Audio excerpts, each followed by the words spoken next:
Satpam Gendruwo kanggo ngamanake bondo donya.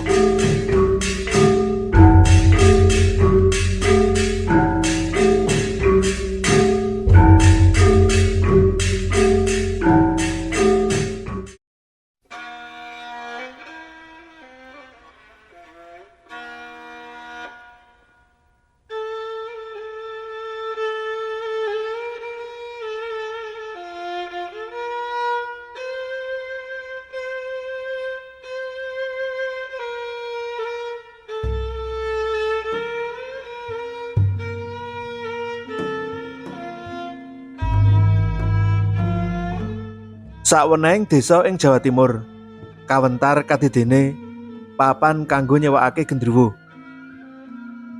Makhluk alus kang kaloka ganas iku bisa digunakake kanggo ngusir gangguan keamanan, njaga raja brana lan aset perusahaan. Terus piye carane? Bondo donya lan barang-barang sing aji lan larang mesti dijaga kanthi permati dening sing duwe. Maneka cara kanggo ngamanake barang-barang mau. Jer bondo donya mau diupadi kelawan prasasat banting balung lan meres keringet. Mesti wae barang-barang sing larang regane mau tansah dijaga amrih luput saka tangan-tangan jahil kang nedya njarah rayah kanthi maneka cara. Sakliyane nyewa saka aparat kepolisian, satpam utawa tenaga bayaran uga ana kang nempuh nganggo cara gaib. Ing antarane kanthi dalan nyewa makhluk alus utawa lelembut. Kang kari iki kaya-kaya ora tinemu nalar. Nanging nyatane fenomena mau dadi kasunyatan. Kaya kang dumadi ing Desa Besawa, Kecamatan Jatirogo, Tuban, Jawa Timur. Desa kang dununge mencil. Udakara 40 km sak kulone Tuban. Ing kono tren nyewa lelembut kang umume gendruwo pranyata wis dudu barang aneh. Malahan masyarakat kono akeh sing melu-melu padha nyewakake gendruwo kadidene satpam. Praktek kang kaya mangkono mau jalari desa kono kawentar kelawan sebutan Desa Gendruwo. Praktek kang kaya mangkono mau wis kawentar tekan maneka daerah ing Jawa Timur, Jawa Tengah, Jawa Barat, Yogyakarta, Kalimantan Selatan, Sulawesi, malahan tekan Malaysia, Singapura, Brunei Darussalam, lan Thailand. Senajan panggonane mencil lan minime transportasi, nanging ora nyuda kuwanene wong-wong sing padha golek gendruwo. Akeh wong-wong sing padha teka ing desa kang winatesan langsung karo Kabupaten Rembang, Jawa Tengah mau.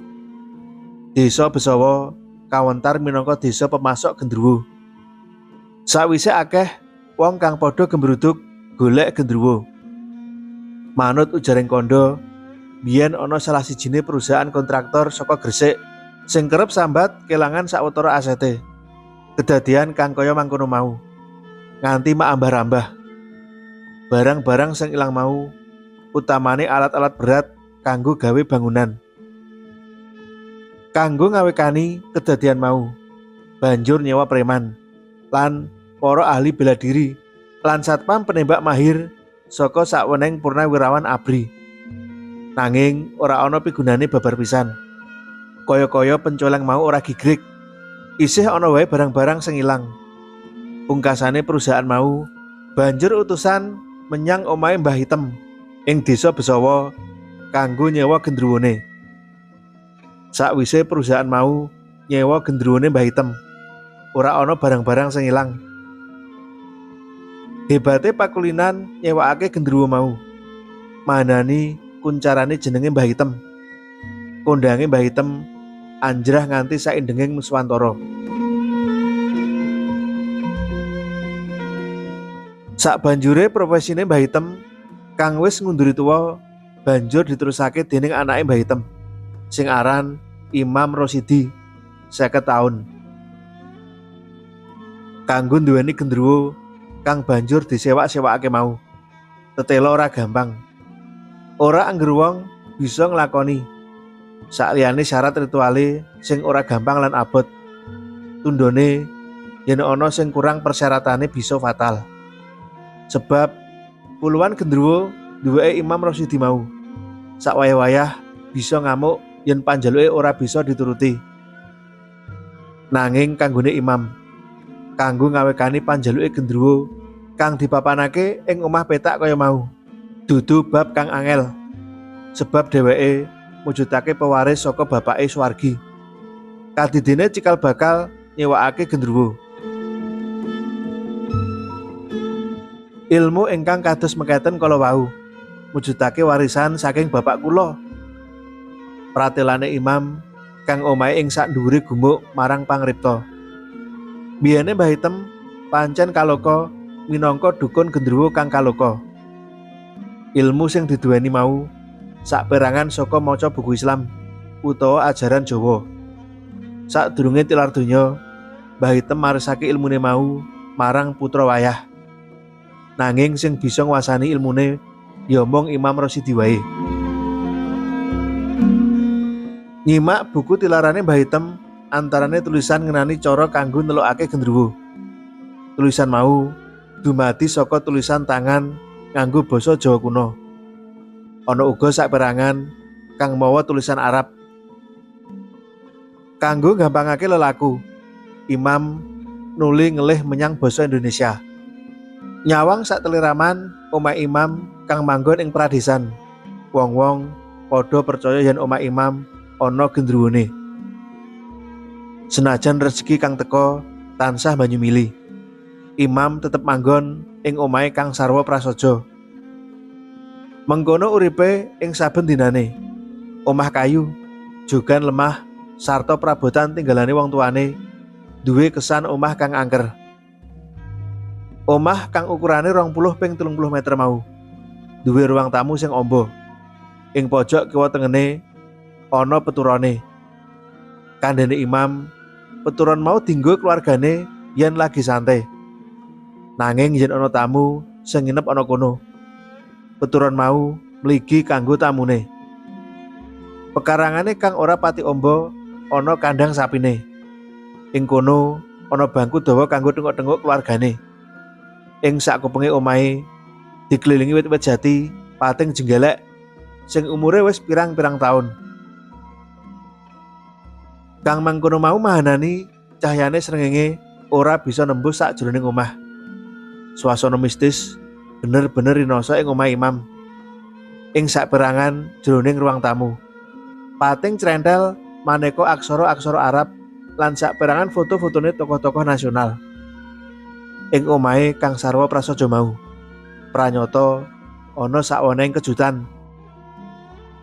Ing plataran omah sing jembrung arang kambon sapu, ana mobil Chevrolet sing isih gres duweke Imam. Mobil menika namung kula ginakaken yen pinuju kekesahan kalian keluarga utawi kaperluan sanesipun. Mangkono pratelane Imam. Dados mobil ingkang nembe kula tumbas kala wau boten kangge gagah-gagahan utawi pamer kesugihan. Kandhane sabanjure kanthi nyawang sak teliraman marang mobile sing diparkir ing pekarangane omahe. Meh saben dina Imam kang uga sering disebut tamu-tamune Mbah Carik mau nampa wong-wong sing padha pesen gendruwone. Umume tamu-tamu sing padha teka pesen gendruwo mau akeh para pejabat sing teka saka Tuban, Blitar, Malang, Kediri lan sawetara kutha liyane. Kabeh ora peduli marang lokasi omah Imam sing angel diambah. Kanggo teka menyang omah Imam, wong-wong mau padha laku darat munggah nyengkrek menyang pereng gumuk sing dikebaki watu-watu padas. Satpam gendruwone Imam bisa dituku utawa disewa sapa wae tanpa nyawang umur, pegawean, agama lan kepercayaan liyane. Dene gendruwo sing bisa didol utawa disewa dumadi marang gendruwo lanang lan wadon. Nalika pangripta takon pira regane yen dituku utawa disewa, diwanti-wanti marang Imam aja pisan-pisan ngandhakake pira regane. Sakwise nganakake transaksi marang sing padha pesen, Dina iku uga si Gendruwo wis tengok-tengok ing lokasi sing dikandhakake dening pemesan. Sawenehing supranatural sing kasil ngawruhi blegere gendruwone Imam. Jare gedene tikel telune manungsa sakwantah. Meh sak randuning awake dikebaki wulu diwut-diwut, rupane wengis medeni. Saupama manungsa sakwantah bisa ngawruhi dhewe rerupan sing kaya mangkono mau, tertamtu mlayu lunjang palang keweden. Gendruwo sing didol lan disewakake Imam bisa digunakake kanggo maneka warna keperluan, kaya goleki barang sing ilang, nganakake deteksi marang tumindak jahat, pengasihan, jaga barang aji, jaga gudang tambak, toko sarta omah. Marang sapa wae sing pesen gendruwone, Imam menehi saperangan wiritan kang kudu dilaksanakake. Akeh titike wiritan sing diwenehake gumantung marang kebutuhan wong mau. Yen sing dibutuhake banget wigati, wirid sing diwenehake ya diakehi.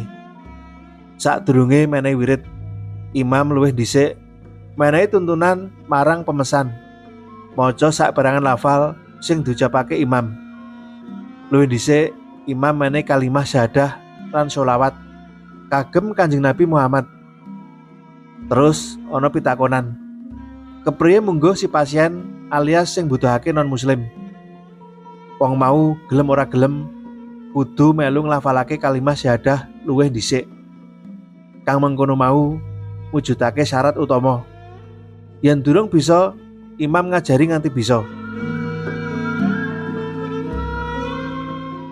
Sakwise nglafalake kalimat syahadat lan wiritan saperangan, Imam nuli menehi syarat khusus salaras panjaluke pemesen. Nah, sakjerone maca wirid mau, si Gendruwo wis manggon menyang panggonane pemesen. Si pemesan sing wis kelakon tuku utawa nyewa si Gendruwo mau diwanti-wanti dening Imam ngrahasiakake regane. Yen si pemesen ya tuku, si Gendruwo ndak kongkon melu kanggo saklawase. Dene yen mung disewa, ya nganti kapan suwene. Kandhane Imam, sapa wae sing tuku lan sing nyewakake Gendruwo kudu manut persyaratan sing diajakake Imam. Dene syarat mung loro, yaiku sanggup nglanggengake panguripane si Gendruwo lan sang pemesan ora kena wedi naleni sikile Gendruwo murih aja nganti mlayu. Carane kanggo nglanggengake panguripane si Gendruwo mau, si pemesan kudu sanggup nyediakake sego putih sak piring. Akeh titike sego sing disediakake gumantung marang kebutuhane. Yen si Gendruwo mau kegolong seneng mangan, sego putih sing disediakake kudu diakehi. Kanggo meruhi keh titike panganane Gendruwo mau bisa diteteni marang wektune. Sego putih sing disediakake kudu dipapanake marang panggonan kang ora kinawuran dening liyan. Keluargane ora kena pisan-pisan mlebu menyang ruangan kang ana pangane Gendruwo mau. Yen sego sing disediakake cepet entek, si Gendruwo klebu sing seneng mangan. Mengkono suwalike, kanggone Gendruwo sing seneng mangan, oleh nyediakake kudu diambal-ambali. Dene sing ora pati gelem mangan, si pemesan kudu sabar ngenteni nganti sego sing disediakake entek. Saksuwene ngekeki pangan, aja nganti si pemesen nunggoni oleh mangan. Lan aja pisan-pisan kadenangan dening sapa wae, kejaba sang majikan. Manut kandhane Imam, supaya kerjane bisa lumaku kanthi becik, si pemesen kudu nuhoni persyaratan loro mau. Pisan, wirite kudu diwaca terus. Ping pindhone, pangane kudu digatekake. Yen nganti lali marang rong bab mau, bisa ndrawasi banget.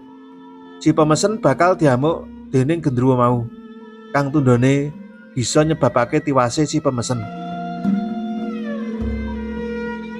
Cara kerjane si Gendruwo pranyata bisa diacungi jempol.